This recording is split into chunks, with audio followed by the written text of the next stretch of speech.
জঙ্গলের পাশ দিয়ে হেঁটে যাচ্ছিলেন। তখন দয়াল নবী দেখতে পেলেন এক ইহুদি একটি হরিণকে বেঁধে রেখেছে। হরিণটি বিশ্বনবী হজরত মোহাম্মদ মোস্তফা সাল্লাল্লাহু আলাইহি ওয়াসাল্লামকে দেখার পর সাথে সাথে বলল, ইয়া রাসূলাল্লাহ, ইয়া হাবিবাল্লাহ, আজ সকালে আমি আমার বাচ্চাদেরকে বাসায় রেখে খাবারের সংগ্রহের জন্য বের হয়েছিলাম। হে আল্লাহর নবী, এমন সময় ইহুদি আমার সামনে আসে এবং আমাকে বন্দী করে ফেলে। তখন থেকে এই পর্যন্ত আমাকে বন্দী করে রেখেছে। ইয়া রাসূলাল্লাহ, আমার দুধের বাচ্চা রয়েছে। সকাল থেকে এই পর্যন্ত আমি তাদেরকে দুধ খাওয়াতে পারিনি। হয়তোবা তারা আমাকে না পেয়ে অনেক অস্থির হয়ে পড়েছে এবং তাদের গলা দুধ না খাওয়ার কারণে শুকিয়ে গেছে। হে আল্লাহর নবী, ওগো আল্লাহর হাবিব, আমি শেষবারের মতো আমার বাচ্চাদের সাথে একবার সাক্ষাৎ করতে চাই। দয়া করে আপনি এর একটা ব্যবস্থা করে দিন। হরিণের এই আর্জে শুনে বিশ্বনবী হজরত মোহাম্মদ মোস্তফা সাল্লাল্লাহু আলাইহি ওয়াসাল্লামের অন্তর কেঁদে উঠল। নবীজি ইহুদিকে বললেন, হে ইহুদি, তুমি কেন এই হরিণকে আটকে রেখেছ? তখন ইহুদি বলল, এই হরিণকে শিকার করেছি, আর জঙ্গলের প্রাণীকে শিকার করা তো বৈধ। আমি হরিণকে আটকে রেখেছি। অতপর হজরত মোহাম্মদ মোস্তফা সাল্লাল্লাহু আলাইহি ওয়াসাল্লাম বললেন, হে ইহুদি, তুমি কি দেখতে পাচ্ছ না এটা মা হরিণ? তার স্তনে দুধে পরিপূর্ণ। সে তার বাচ্চাদেরকে দুধ না খাওয়াতে পারায় অনেক কষ্ট পাচ্ছে। অতপর তুমি তাকে ছেড়ে দাও। ইহুদি বলল, আমি অনেক কষ্ট করে তাকে শিকার করেছি, আর তোমার কথা মতো আমি তাকে ছেড়ে দেব? তখন বিশ্বনবী হজরত মোহাম্মদ মোস্তফা বললেন, তুমি তাকে ছেড়ে দাও। সে শেষবারের মতো তার সন্তানদের সাথে দেখা করতে চায়। তার সন্তানদের সাথে দেখা করে এবং তাদেরকে দুধ পান করিয়ে সে আবার তোমার কাছে ফিরে আসবে। বিশ্বনবীর এই কথা শুনে ইহুদি বলল, বনের হরিণ কি আপনার বাপদাদার সম্পদ, যে তাকে একবার ছেড়ে দিলে সে আবার ফিরে আসবে? শিকার করা প্রাণী আজ পর্যন্ত ফিরে এসেছে, এটির কি কোনো নজির আছে?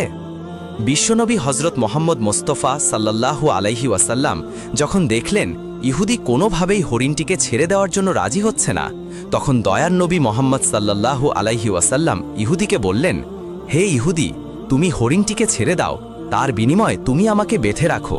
হরিণ যদি না আসে, তারপর তুমি আমাকে সারা জীবন বেঁধে রাখবে। তখন ইহুদি বলল, তাহলে এই কথাই রইল, আমি হরিণটিকে ছেড়ে দিচ্ছি, বিনিময়ে তোমাকে বেঁধে রাখছি। হরিণ যদি ফিরে না আসে, তাহলে তোমাকে কোনো দিন মুক্তিদান করব না। অতপর ইহুদি হরিণটিকে ছেড়ে দিল এবং দয়ার নবী হজরত মোহাম্মদ মোস্তফা সাল্লাল্লাহু আলাইহি ওয়াসাল্লামকে বেঁধে রাখল। ছাড়া পেয়ে হরিণটি তাড়াহুড়া করে জঙ্গলের মধ্যে হারিয়ে গেল। এরপর ইহুদি মনে মনে ভাবতে লাগল, হরিণটি আর কোনোদিন ফিরে আসবে না। এই লোকটাকে আমি সারা জীবন বেঁধে রাখব। এই লোকটির চেয়ে বোকা মানুষ আর পৃথিবীতে নেই। একটা বনের হরিণের জন্য সে নিজের জীবনকে বিপদে ফেলল। অতপর হরিণটি দৌড়াতে দৌড়াতে তার সন্তানদের কাছে এসে পৌঁছাল। সন্তানেরা তাকে জিজ্ঞাসা করল, আম্মাজান, আজ সকাল থেকে আপনি কোথায় ছিলেন? আমরা আপনার জন্য অপেক্ষা করতে করতে ক্লান্ত হয়ে পড়েছি। আমরা আপনার দুধ পান করতে না পেরে গলা শুকিয়ে গিয়েছে। তখন মা হরিণটি তার সন্তানদেরকে বলল, ও আমার সন্তানেরা, তোমরা শেষবারের মতো আমার সাথে দেখা করে নাও, আমার দুধ পান করে নাও, আর জীবনে তোমাদের সাথে হয়তোবা দেখা নাও হতে পারে। তখন হরিণের সন্তানেরা তাকে বলল, আম্মাজান, কেন আপনি এমন কথা বলছেন? কেন জীবনে আর আপনার সাথে দেখা হবে না? মা হরিণ তাদেরকে বলল, ওহে বৎসরা, তোমরা তাড়াতাড়ি করে আমার দুধ পান করো। সকালে যখন আমি খাবার অন্বেষণের জন্য বের হয়েছি, তখন এক ইহুদি আমাকে বন্দী করে ফেলেছিল। অতপর মায়ার নবী মোহাম্মদ মোস্তফা সাল্লাল্লাহু আলাইহি ওয়াসাল্লাম সেই পথ দিয়ে যাচ্ছিলেন। তখন আমি তাকে ডেকে তোমাদের কথা খুলে বললাম এবং তাকে আরও বললাম, ইয়া রাসূলাল্লাহ, আমার সন্তানেরা দুধ না খেয়ে পিপাসার্থ অবস্থায় আমার পথ চেয়ে বসে আছে। আপনি আমাকে তাদের কাছে যাওয়ার ব্যবস্থা করে দিন। তখন মায়ার নবী বিশ্বনবী হজরত মোহাম্মদ মোস্তফা সাল্লাল্লাহু আলাইহি ওয়াসাল্লাম নিজেকে ইহুদির কাছে জিম্মিদার রেখে আমাকে তোমাদের শেষবারের মতো দেখার জন্য পাঠিয়েছে। হে আমার সন্তানেরা, নিশ্চয়ই ইহুদি আমার মায়ার নবীকে বেঁধে রেখেছে। তোমরা তাড়াতাড়ি আমার দুধ পান করো, আমাকে আবার জলদি ফিরে যেতে হবে। আমি আমার নবীকে কষ্ট দিতে পারবো না। যখন হরিণের সন্তানেরা শুনল তাদের মায়ার নবীকে বেঁধে রেখে তাদের সাথে শেষবারের মতো দেখা করার জন্য তাদেরকে দুধ পান করানোর জন্য এসেছে, তখন হরিণের সন্তানেরা বলে উঠল, ও আম্মাজান, আপনি কিভাবে ভাবলেন মায়ার নবী ইহুদির হাতে বন্দী রয়েছে, আর মায়ার নবীকে বন্দী অবস্থায় রেখে আমরা আপনার দুধ পান করব? চলুন, আমরাও আপনার সাথে যাব। দয়ার নবী মোহাম্মদ সাল্লাল্লাহু আলাইহি ওয়াসাল্লামের কষ্ট আমরা সহ্য করতে পারবো না। অতপর হরিণ ও তার সন্তানেরা মায়ার নবী হজরত মোহাম্মদ সাল্লাল্লাহু আলাইহি ওয়াসাল্লামের মায়ায় তার কাছে যাওয়ার জন্য রওনা দিল। ওদিকে হরিণী আসতে একটু দেরি হওয়ায় ইহুদি হজরত মোহাম্মদ মোস্তফা সাল্লাল্লাহু আলাইহি ওয়াসাল্লামকে বলতে লাগলেন, তোমার মতো বোকা মানুষ আমি আর এই পৃথিবীতে দেখিনি। বনের শিকার করা হরিণ তাকে ছেড়ে দিলে কি সে আর কোনোদিন ফিরে আসে? একটা সামান্য বনের হরিণের জন্য তুমি নিজেকে আমার কাছে বন্ধক রেখেছ। কেয়ামত পর্যন্ত এই হরিণ আর ফিরে আসবে না, আর কেয়ামত পর্যন্ত তুমি আমার কাছ থেকে ছাড়া পাবে না। তখন বিশ্বনবী হজরত মোহাম্মদ মোস্তফা সাল্লাল্লাহু আলাইহি ওয়াসাল্লাম ইহুদির এই কথা শুনে বললেন, ওহে ইহুদি, তুমি একটু ধৈর্য ধারণ করো, হরিণ অবশ্যই আমার মায়ায় তোমার কাছে ফিরে আসবে। হজরত মোহাম্মদ মুস্তফা সাল্লাল্লাহু আলাইহি ওয়াসাল্লামের কথা শুনে ইহুদি বলল, হে মোহাম্মদ, তোমার এই অলিক কল্পনা ছেড়ে দাও। আমি দৃঢ় বিশ্বাসের সাথে বলছি, কেয়ামতের আগ পর্যন্ত হরিণ আর ফিরে আসবে না। এইভাবে কিছুটা সময় কেটে গেল। ইহুদি মনে মনে ভাবতে লাগল, মোহাম্মদকে আটকে রেখে তার সম্প্রদায়ের কাছ থেকে অনেক বড় একটি অর্থ আদায় করতে পারবে। বনের হরিণ কি কারো মায়ায় খিলে আসে? এই লোকটা পাগল ছাড়ে আর কিছু না। এভাবে আরও কিছুটা সময় অতিবাহিত হওয়ার পর ইহুদি লোকটি দেখল বনের ভিতর থেকে সেই হরিণটি ফিরে আসছে, তার সাথে তার সন্তানরাও ফিরে এসেছে। এই দৃশ্য দেখে ইহুদি অত্যন্ত অবাক হয়ে গেল। তখন বিশ্বনবী হজরত মোহাম্মদ মোস্তফা সাল্লাল্লাহু আলাইহি ওয়াসাল্লাম হরিণকে জিজ্ঞেস করলেন, ওহে হরিণ, তোমার সন্তানদেরকে কেন নিয়ে আসছো? কথা তো ছিল তুমি একাই ফিরে আসবে। তখন হরিণ বলল, ইয়া রাসূলুল্লাহ, আমি যখন আমার সন্তানদের কাছে ফিরে গিয়ে বললাম মায়ার নবী হজরত মোহাম্মদ মোস্তফা সাল্লাল্লাহু আলাইহি ওয়াসাল্লামকে বেঁধে রেখে তাকে জিম্মিদার রেখে আমাকে তোমাদের কাছে জীবনের শেষবারের মতো দেখা করার জন্য পাঠিয়েছে এবং জীবনের শেষবারের মতো দুগ্ধ পান করার জন্য পাঠিয়েছে, তখন তার সন্তানেরা বলল, ওহে আম্মাজান, আপনি কিভাবে ভাবলেন মায়ার নবী হজরত মোহাম্মদ সাল্লাল্লাহু আলাইহি ওয়াসাল্লামকে বেঁধে রেখে আমরা আপনার দুধ পান করব? ইয়া রাসূলুল্লাহ, তখন আমার সন্তানেরা আমার সাথে চলে এসেছে। হে আল্লাহর নবী, আপনার সাথে বেয়াদবি করার জন্য আপনি আমাদেরকে ক্ষমা করে দিন। এতক্ষণ পর্যন্ত আমরা আপনাকে কষ্ট দিয়েছি। অতপর ইহুদিকে লক্ষ্য করে বিশ্বনবী বলতে লাগলেন, ওহে ইহুদি, এই নাও তোমার শিকার করা হরিণ ফিরে এসেছে। শুধু সে ফিরে আসেনি, ফিরে এসেছে তার সকল সন্তানগুলিও। অতপর তুমি তাদেরকে তোমার কাজে ব্যবহার করতে পারো। আর তুমি একথা মনে রেখো, আমি সত্য নবী, আমি শুধু মানুষের নবী নই, বন জঙ্গল, পশু পাখি এবং সমস্ত জাহানের নবী। অতপর কথাগুলো বলে দয়ার নবী মোহাম্মদ সাল্লাল্লাহু আলাইহি ওয়াসাল্লাম চলে যেতে লাগলেন। তখন ইহুদি দয়ার নবীকে পিছন থেকে ডাক দিয়ে বললেন, ইয়া রাসূলুল্লাহ, ইয়া হাবিবাল্লাহ, বনের হরিণ যার মায়ায় ফিরে আসে আমি বুঝতে পেরেছি তিনি আল্লাহর নবী ছাড়া আর কেউ নন। হে আল্লাহর রাসূল, আমাকে আপনি আপনার হাতে হাত রেখে কালেমা পড়ে মুসলমান করিয়ে দিন। আর এই হরিণের আমার কোনো দরকার নেই, আপনি আমাকে আপনার চরণ তলে রেখে আপনার গোলামি করার সুযোগ দিন। অতপর হজরত মোহাম্মদ মুস্তফা সাল্লাল্লাহু আলাইহি ওয়াসাল্লামের হাতে হাত রেখে সেই ইহুদি মুসলমান হয়ে গেল। সুবহান আল্লাহ। এমনিভাবে আরেক দিনের ঘটনা, একবার বিশ্বনবী সাহাবীদের সাথে এক মজলিসে উপস্থিত ছিলেন। এমন সময় সেখানে একটি গ্রাম্য বেদুইন ব্যক্তি উপস্থিত হলেন। তখন তার হাতে শিকার করা একটি গুই সাপ ছিল। সেই বেদুইন হজরত মোহাম্মদ সাল্লাল্লাহু আলাইহি ওয়াসাল্লামের দিকে ইশারা করে সাহাবায়ে কেরাম থেকে জিজ্ঞাসা করল, তিনি কে? সাহাবায়ে কেরাম উত্তর দিলেন, তিনি আল্লাহর রাসূল মোহাম্মদ সাল্লাল্লাহু আলাইহি ওয়াসাল্লাম। উনি হলেন জিন ও ইনসানের নবী, উনি হলেন তামাম বিশ্ব জাহানের নবী। অতপর সেই গ্রাম্য বেদুইন ব্যক্তিটি বলল, আমি আমার ঈশ্বরের কসম করে বলছি, আমি তাকে নবী বলে স্বীকার করি না।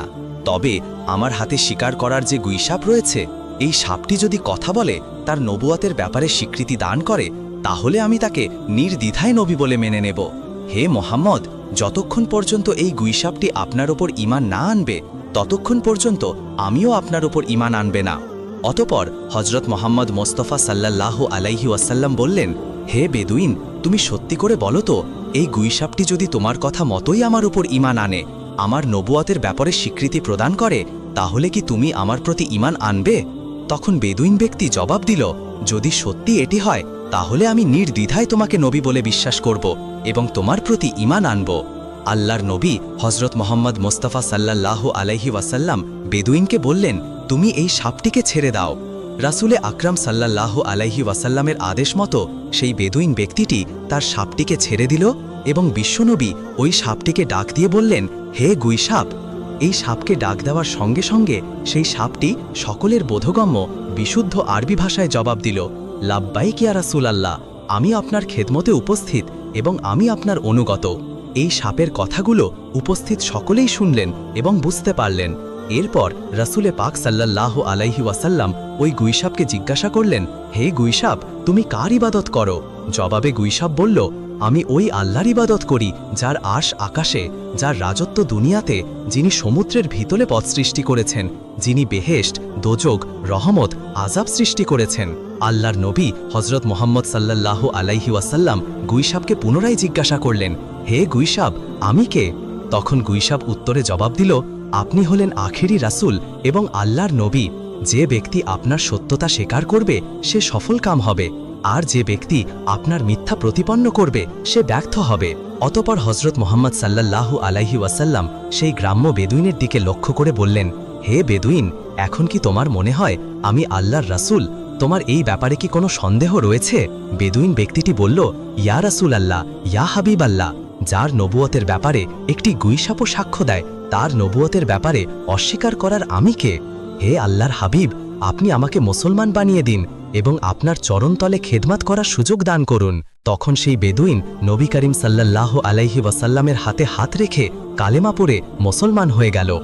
একবার আবু জাহেল, উতবা ইবনে রাবিয়া, সাইবা ইবনে রাবিয়া, ওয়ালিদ ইবনে মুগিরা, আস ইবনে ওয়াইল সহ কিছু কাফেররা রাসূলে আকরাম সাল্লাল্লাহু আলাইহি ওয়াসাল্লামের কাছে এসে বলল, হে মোহাম্মদ, ওই যে আকাশের চাঁদটা দেখা যাচ্ছে, তুমি যদি ওই চাঁদটাকে দ্বিখণ্ডিত করে দেখাতে পারো তাহলে আমরা তোমার উপর ঈমান আনব এবং ইসলাম ধর্ম গ্রহণ করব।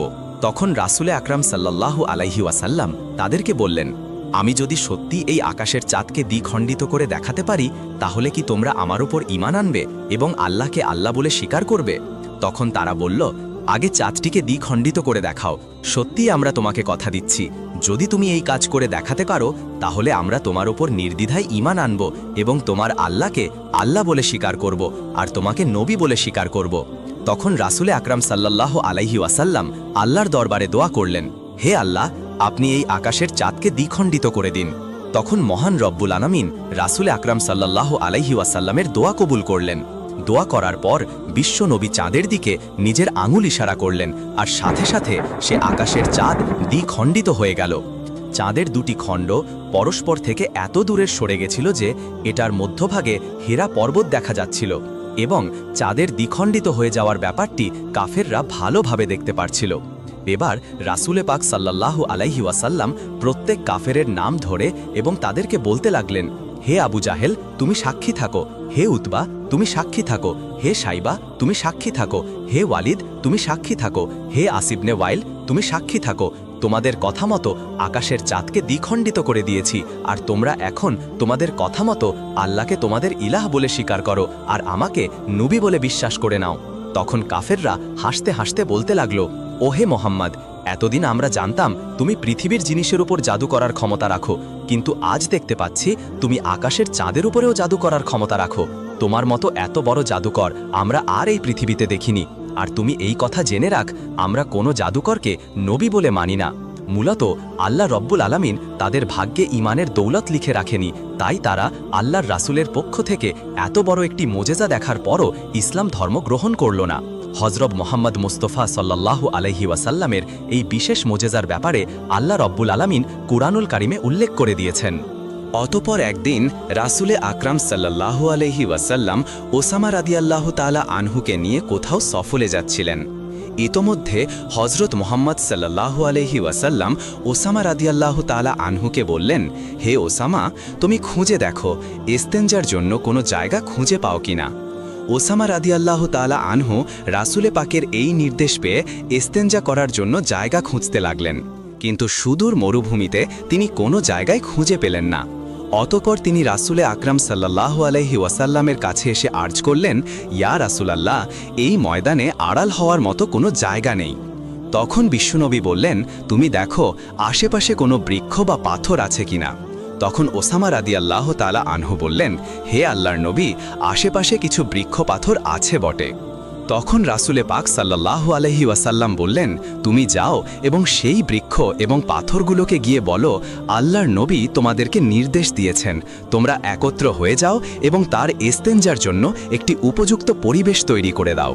তখন ওসামা রাদিয়াল্লাহু তাআলা আনহু সেই গাছগুলোর কাছে গিয়ে বললেন, হে বনের গাছ, আল্লাহর নবী রাসূলে পাক সাল্লাল্লাহু আলাইহি ওয়াসাল্লাম তোমাদের মাঝে বসে ইস্তেঞ্জা করতে যাচ্ছেন। তিনি তোমাদের এই নির্দেশ দিয়েছেন, তোমরা পরস্পর একে অপরের সাথে মিলিত হয়ে যাও এবং তার ইস্তেঞ্জা করার জন্য একটি উপযুক্ত জায়গা তৈরি করে দাও। বিশ্বনবীর এই নির্দেশ শোনা মাত্রই গাছগুলো পরস্পরের সাথে কাছাকাছি হয়ে একত্রিত হয়ে গেল। অতপর রাসূলে পাক সাল্লাল্লাহু আলাইহি ওয়াসাল্লাম সে গাছগুলোর আড়াল হয়ে ইস্তেঞ্জা করলেন। ইস্তেঞ্জা করার পর রাসূলে আকরাম সাল্লাল্লাহু আলাইহি ওয়াসাল্লাম পুনরায় বললেন, হে ওসামা, তুমি গাছগুলোকে গিয়ে বলো তারা যেন একে অপরের থেকে বিচ্ছিন্ন হয়ে যায় এবং তাদের জায়গা মতো চলে যায়। অতপর ওসামা রাদিয়াল্লাহু তাআলা আনহু আবার গাছগুলোর কাছে গিয়ে বললেন, হে বৃক্ষদল, নবী করিম সাল্লাল্লাহু আলাইহি ওয়াসাল্লাম তোমাদেরকে আবারও নির্দেশ দিয়েছেন, তোমরা পরস্পর থেকে বিচ্ছিন্ন হয়ে নিজেদের জায়গায় ফিরে যাও। অতপর গাছগুলো নির্দেশ পাওয়া মাত্রই যে যার জায়গায় আবার ফিরে গেল। সুবহানাল্লাহ। একবার বিশ্বনবী যুদ্ধ থেকে ফেরার সময় একটি গাছের নিচে শুয়ে বিশ্রাম নিচ্ছিলেন এবং তার তরবারিটি তার পাশে রেখেছিলেন। রাসূলে পাক সাল্লাল্লাহু আলাইহি ওয়াসাল্লাম যখন একটু তন্দ্রাচ্ছন্ন হলেন, এমন সময় তার একটি শত্রু এসে তার তরবারিটি হাতে উঠিয়ে নিল এবং তরবারিটির খোলস বের করে তরবারিটি আল্লাহর নবী রাসূল আকরাম সাল্লাল্লাহু আলাইহি ওয়াসাল্লামের দিকে তাক করে ধরল এবং আল্লাহর নবীর সেই শত্রু বলল, হে মোহাম্মদ, বলো এবার আমার হাত থেকে তোমাকে কে রক্ষা করবে?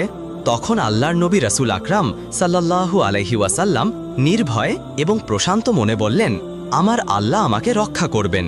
আল্লাহর নবীর এই কথা শ্রবণ করার সাথে সাথেই লোকটির শরীরে এবং হাত পায়ে কম্পন শুরু হয়ে গেল এবং কাঁপতে কাঁপতে তার হাত থেকে তরবারিটি পড়ে এলো। অতপর তরবারিটি বিশ্বনবী তার হাতে উঠিয়ে নিয়ে বললেন, এবার বলো তোমাকে আমার হাত থেকে কে রক্ষা করবে? তখন সেই লোকটি অত্যন্ত ভীতসন্ত্রস্ত হয়ে বলল, কোনো সম্মানিত লোক যদি আমার প্রাণ ভিক্ষা দিতে চান তাহলে তিনি আমাকে রক্ষা করতে পারেন। তার এই কথা শুনে বিশ্বনবী বললেন, যাও, তোমাকে আমি মুক্ত করে দিলাম, তোমার কোনো ক্ষতি আমি করব না। রাসূলে আকরাম সাল্লাল্লাহু আলাইহি ওয়াসাল্লামের উদারতা ও মহানুভবতা দেখে সেই লোকটি অবাক হয়ে গেল এবং সে তার সম্প্রদায়ের কাছে ফিরে গিয়ে বলল, আজ আমি এমন একটি ব্যক্তির সাথে সাক্ষাৎ করে আসলাম যার মহানুভবতা এবং উদারতার কোনো তুলনা হয় না। হে আমার সম্প্রদায়, তোমরা জেনে রাখো, আজ থেকে আমি তোমাদের সঙ্গ ত্যাগ করে সেই লোকটির জন্য আমার প্রাণ উৎসর্গ করব। আজ থেকে আমি তোমাদের সবাইকে ত্যাগ করে দিলাম। এরপর লোকটি পুনরায় নবী করিম সাল্লাল্লাহু আলাইহি ওয়াসাল্লামের কাছে ফিরে আসলেন এবং আর্জ করলেন, হে আল্লাহর রাসূল, আপনি আমাকে মুসলমান করে দিন এবং আপনার চরণতলে খেদমত করার সুযোগ দান করুন। তখন আল্লাহর নবী হযরত মুহাম্মদ সাল্লাল্লাহু আলাইহি ওয়াসাল্লাম লোকটিকে কালেমা পড়ে মুসলমান বানিয়ে দিলেন। সুবহানাল্লাহ। প্রিয় দর্শক, এই ছিল রাহমাতুল্লিল আলামিন হযরত মুহাম্মদ সাল্লাল্লাহু আলাইহি ওয়াসাল্লামের জীবনের কিছু অলৌকিক ও শিক্ষণীয় ঘটনা। আল্লাহ তাআলা আমাদেরকে তার জীবনী থেকে শিক্ষা নিয়ে সঠিক পথে চলার তৌফিক দান করুন। আমিন। ভিডিওটি ভালো লাগলে লাইক ও সাবস্ক্রাইব করতে ভুলবেন না। ভালো থাকুন, সুস্থ থাকুন। আল্লাহ হাফেজ।